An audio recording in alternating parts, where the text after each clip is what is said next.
आगे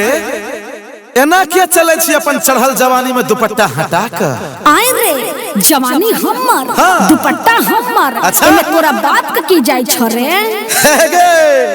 अही बात पर कहना छलियो ना जे गोरी लचके छो पतली कमरिया लगे छो स्प्रिंग सेट छो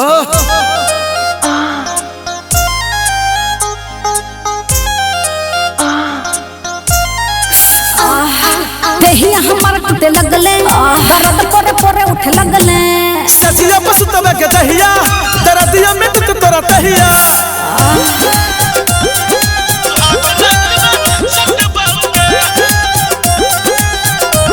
हम बाबा के बेटे को मारे छिए त बियाह कर ले हम बाबा के बेटे को मारे छिए कतबो तो पटेबे ना पटाबो रे तोहर बाप के हम बनेबो ससुर अच्छा तोहर बाप के हम बनेबो ससुर सुहाग रात में सतबौ के अरे मुंह ना देख ले छी तोहर बाप के हम बनेबो ससुर सुहाग रात में सतबौ के अरे हट रे करिया हम बाबा के बेटे को मारे छिए कतबो तो पटेबे ना पटाबो रे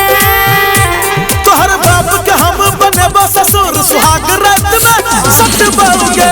तोहर बाप के हम बनेबो ससुर सुहाग रात में सतबौ के मुंह तोड़ देबो समझे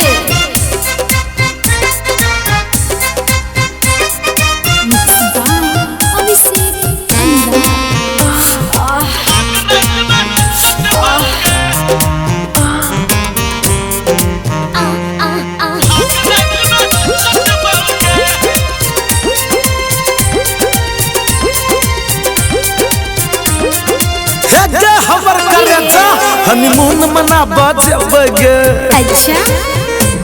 प्यारिस में फोटो खिंचबगे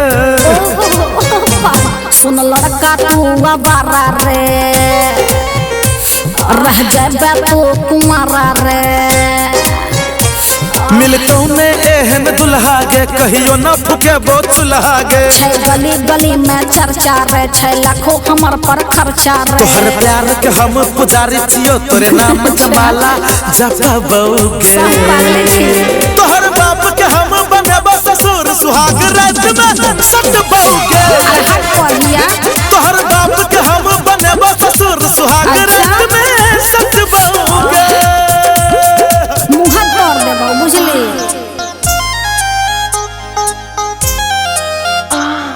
मिक्स बाय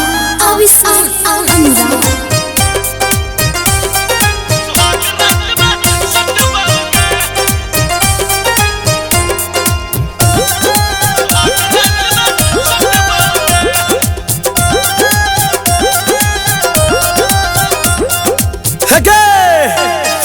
तोरा नाक में नथिया देबौगे क्या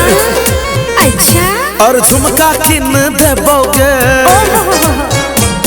तोहर नाक के नथिया न लेबौ रे देखिएगे तोहर झुमका नहीं पहिरबौ रे अच्छा ब्यूटी पार्लर ला जेबौगे हीरोइन तोरा बनेबौगे हम छिया न कोनो हीरोइन से कम छे चढ़ल जवान रे आइटम हम बाबा के बेटी दुलारे छिया कतबो तो फसे बना फसाबौ रे